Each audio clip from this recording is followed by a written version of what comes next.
The original Xbox team lived by the mantra, there's no power greater than X. And today, we are proud to welcome the newest member of the Xbox family, fittingly named Xbox One X.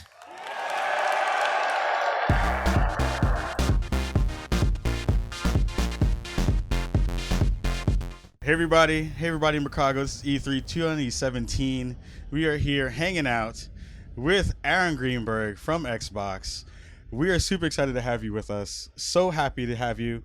And I have to hear what is going on in your brain right now after everything that just got announced, all the things that are happening on the show, and what's going on with you right now. I'm feeling good. We have an incredible team at Xbox, and it's like a family there, and everyone works really hard on the show.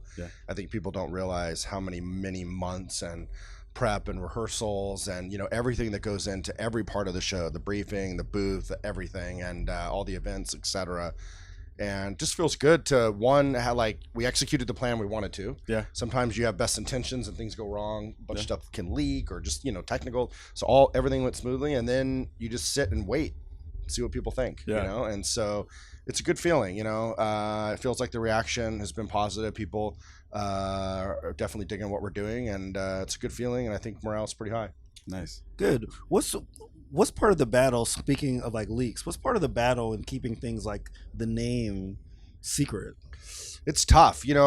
For me, I'm like a no spoilers guy, like on TV shows, movies, whatever it may be. I don't want to, I don't even read. I just like, if reviews are good or bad, but I don't want to read all the details because I'm always, hate spoil. And I know a lot of fans feel that way too. And today, everyone's just always out to kind of like scoop or, reveal or whatever. And so for us, we try to keep it secret because we want to have that special moment on stage where we can announce the name, show the ID, for the first time. And I think that's a magic moment. And I think that having, we had 500 of our most passionate fans on the show floor at our briefing, and I actually sat right there with them, and to literally see, hear, and feel their reaction. You don't get that if your stuff leaks. And so, so that's kind of fun. It knows that sometimes we can't control it, and so we get it. But it was nice to be able on this one to keep it under wraps. Yeah. So one of the things I love to see you do is interact with the fans. I have a couple of friends who go to FanFest every year, and they consistently tell me how it's one of their most favorite parts of E3 and part of the show. Can you talk a little bit about what it is to kind of have that interaction with the folks who love what you do and love you, and also just love Xbox in general? Yeah, well, it started a couple years ago, just kind of a passion project that I had with some folks on the team as well, that we spend all this investment in E3 and all these experiences, and we build a briefing, and we have a media showcase, and we largely do it to stream out or to build our show, but then for the folks that are here, it's largely media and partners, retail partners and all that. Sure. But we make the products for the fans. And so, the idea was like, what if we could bring some fans along with us? And so we started FanFest. We said, hey, come meet us outside the Microsoft store, the day before. And 2 people showed up. They were sleeping out like 2 days in advance. We didn't know if 20 people were going to show up, 50 people. So and we set aside up to 500. All 500 went. And then last year, like 1,000 people showed up, and we were like so overwhelmed. So this year we were like, listen, we don't want people to have to sleep out overnight. We want to avoid the chaos. So we went with the online tool. But I think for me, what I love about it is it is the highlight of the week for me because the fans appreciate everything, and you can just see like in their eyes, it is like the best night, the best week of like their lives, and or definitely a highlight for them, and they love it. They love games, they love playing our games, they love talking to us about games, and it's what they're so passionate about. And I have a lot of great relationships with the media, but there's something special about seeing that from fans and getting to interact with them. And sometimes you miss that just reading Reddit or being on Twitter. In person, you can't replace that. Yeah, and that's one thing I felt being at E3 this year as well. There's obviously pros and cons with the public, with like it being open, but I think just seeing people super excited. I've seen people at the Xbox booth, they've been just losing their minds. And like I think that does as you said, it does speak to that spark that like you can sometimes lose if you're just focused on, on the industry side. Oh, it's amazing. And people bring like controllers and shirts and posters for us to sign, and and there's some fun parts. I mean, we had there's, I don't know if you guys know about Sightless Combat, but he's a blind gamer that lives in the UK. Ben, awesome guy, and he plays KI 100% from the audio cues. And so him and I have been friends. We communicate online, send messages back and forth, and we sent him a Gears console to review and all this, and we kept talking about, hey man, you should try to come to E3, and oh my god, I could only, we've been talking about this for months, and then with some help from the government in the UK and whatever, we were able to arrange to have him out here, and to get to meet him and have him sitting there on the floor, and the team, our production team, built him a special haptic chair. Oh, that's great. So that's he can actually feel what he can't see in the briefing. So like when and I sat in it when we were doing rehearsals, like when the car bangs into the wall, you feel it. Yeah. Was incredible. And then at FanFest, at our evening event, it's just one example, but then we had, Phil Spencer was there, and, of course I gave Ben a big hug, and it was just like, for me, like that moment, I remember I looked over at Ben, I said, Ben, the next thing you're going to feel is Phil Spencer. He's like, oh my god, he's like shaking like a fanboy, and I just took his hand and handed it to Phil. It's like, I mean, that's what makes this industry so awesome, seriously, and just, being able to celebrate the incredible community gamers we have, and being able to find ways to make sure everyone feels like they're included. So how important, I want to get back to the console itself. Yeah.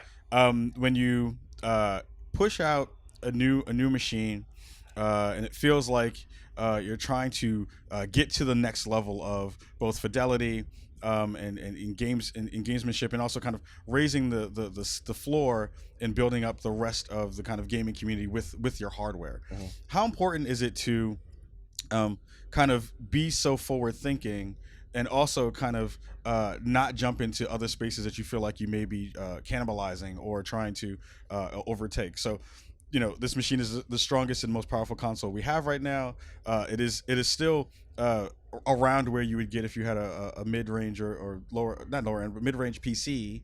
How do you kind of balance that out when you're both talking about it, marketing it, messaging it, and also when to gamers out there who are like, well, I can do this with this machine, but this is what I have. Why would I get my Xbox One S? Also Xbox One X. Yeah. I mean, I think a lot of it is gamers. It's ultimately giving them more choice, and I think the fact is that until today, in order to experience true 4K gaming, a lot of people are spending couple $1,000s on systems to do that, and that's great. And we've been bringing our games and supporting that, and that's awesome. But there is, we believe, an opportunity in the console space at scale, to be able to bring a box with this much power for only $499, we think is an incredible value, and will open up a lot of consumers that largely want to play console. That the plug and play, the appliance like benefit of that on their big screen TV in their living room. A lot of people are buying 4K TVs, and so that's been the hot trend. So we designed this purposely with kind of no compromises from power and performance to deliver true 4K gaming, and something that's significantly ahead of anything that's out there today. Yeah, I think choice is the one thing that I left the conference from, because there was a lot of talk about all the Play Anywhere titles. So like it wasn't like you were leaving out the PC or the S. So it's really like this kind of 3-tiered strategy to like say, if like you want to spend however much on an Oculus Rift box, do it. If you just want like a high power console, this is for you. And if you want like that entry level one, then the S is like there too. So like how is it to try to market to those 3 different audiences, and like not get your messages kind of like. Yeah, I mean, that's our challenge as marketers, but you're right. I mean, this is a premium product. This is for somebody that really wants to have the very best. Ultimately, we'll sell more Xbox One S consoles this year than we will sell of the X. With that said, I mean, this is what people want to talk about. This is the thing people want to see. They want to see the games on it. Seeing Forza Motorsport 7 running in native 4K at 60 frames per second, like, that's something you have not seen before on a console. So that's something that gets us excited. But you're right. I mean, what we know about our consumers and gamers in general is, you have gamers, super core gamers that invest and want to spend a lot of money, but even within that range, people play across multiple devices. Right. And so that's why last year we announced the Xbox Play Anywhere program. We've taken all of our first-party titles and launched them day and date on the PC and on the console. We continue to do that, and we're getting third-party support. Shadow of War is another example that's going to support Xbox Play Anywhere. A lot of our indie titles are supporting it as well, and the program's just been growing. So it's a good thing. It's it's gamer first, which is the right mentality, and it's good to see people responding well to it. One of the things I really loved about the conference was the fact that you did kind of talk about that as a part of it. One of the things I did think that I missed out on, and I really hoped you all spoke about, was how these machines, how this Xbox One X is going to help streamers more, and integration with Mixer, which I love, and I'm trying to get into streaming more on it. Yeah. What are some of the things that you may be able to do that you weren't able to do maybe on your previous console with this new one, in terms of streaming, in terms of kind of broadening out your content creation and things like that too? Yeah, well, you're right. I mean, one of the opportunities of what we're doing with Mixer is to innovate in that space. And as you know, today we're seeing watching becoming as popular, in some cases exceeding the time of playing. Yeah. And we talked about PUBG, or Playground Unknown Battleground, where that's a title I haven't played much on the PC, but I spent a lot of time watching it. You know what I mean? Yeah. And I'm pumped to have that come to the console. So I think stuff like that. We showed things like the Darwin Project, where it's actually designed with streaming in mind, the interactivity. So I think there's like I believe there's a new canvas or new opportunity for people to create new types of games that are actually designed for streaming and interactivity. Yeah. And that's the beauty of Mixer, is that platform, as kind of what we like to call a next generation streaming platform, enables the faster than light real-time streaming, so we can have the audience interact with the streamer real time. There's no lag, to have interactivity there. Well, and I even love the idea where they sometimes just lay down the controller and the community itself plays the game. Yeah. Which is just incredible. But there's other ways, drop bosses or challenges or whatever it may be, and involve people where they're actually having an interactive experience with Mixer, and they're like in the game, but they're not actually playing the game themselves. And so it's going to challenge our thinking. It's going to challenge developers creatively. And I think we're seeing some early examples of that. And we're going to give them the tools to do that. You can capture out of this at 4K, 60 frames per second. That's awesome. Wow. Yeah. That's cool. Yeah, there's a lot of nice benefits there for folks that want to do that as well. And we've built Mixer as, into the platform. You can. They got me streaming now, and I am not a streamer. But it's so easy, right? Yeah. And so that's the idea, is that everyone can participate, and you don't have to just have all the gear and the setup to do it. How do we make it really simple for anyone that wants to share those experiences? Yeah. Yeah. So I was really shocked when I heard that this was smaller than your previous consoles. Was that like a sort of goal initially? Or was that something after you guys talked about the liquid cooling, that you decided that you could make it smaller? Because it's so powerful that I was just expecting it to be, Well, the team went off and did a lot of work, and you tend to have a lot of aspirational ideas. What if we could do this? What if we could do that?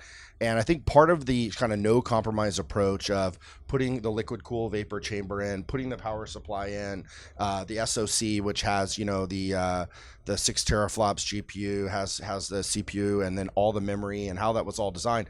I think we're pretty well known as a great software engineering team, but I would not underestimate that we have an incredible talented group of hardware engineers as well. What they created with this at the smallest Xbox we've ever made, it surprised us too. Yeah. And so I got to give them a lot of credit for it. And the look and feel, looking like a family member to the S, that was super intentional as well. And it's fun. It's just fun to say, not only is this the world's most powerful console, it's also the smallest Xbox we've ever made. Yeah. And so for folks that want to figure out where this goes in their entertainment system, it's going to fit pretty much anywhere. The horizontal alignment as well as vertical is nice. And then I don't know if you know, but if you have an Xbox today, you can literally just unplug whatever cables and cords you have. Oh, that's power great. Supply I did not know that. On the that's S awesome. is the same as the X. Oh, so great. Yeah, so you can literally, if you're an upgrader, it's gonna be plug and play. Last quick question before we let you go: what are you most proud about this new console coming out?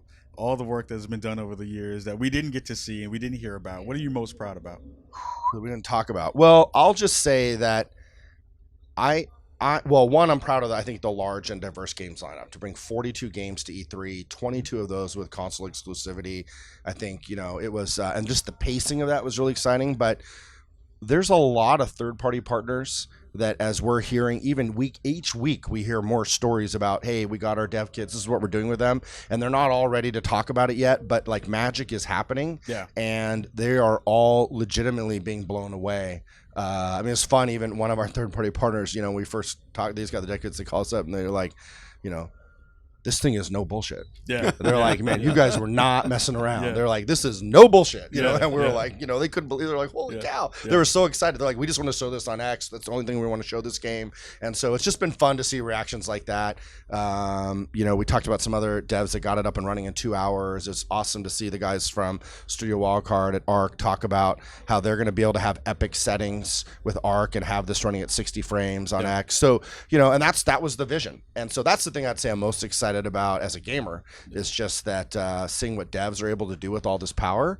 And I think it's going to make great experiences for our fans. Well, Aaron, it's been so cool to have you on the show with us. Again, the passion that we talk about trying to share with our audience, that you always share with your family, your community of Xbox owners and fans, is always evident. And again, thank you so much for hanging out with us in Chicago this week for E3, and we hope to have you back on soon and hopefully be able to talk about more of this stuff. I'd love to do it. I'm a fan of what you guys are doing, and I'm glad we got to connect at GDC, and here we are again at E3. Yeah, absolutely. It's been a great time. Next time we come on, we have to talk about that, because that was really cool. Yeah. Everybody in Chicago, this is Aaron Greenberg. This is Sharif Jackson, Kahlief Adams. We're gonna boogie up out of here for E3 2017, and we will see you real soon.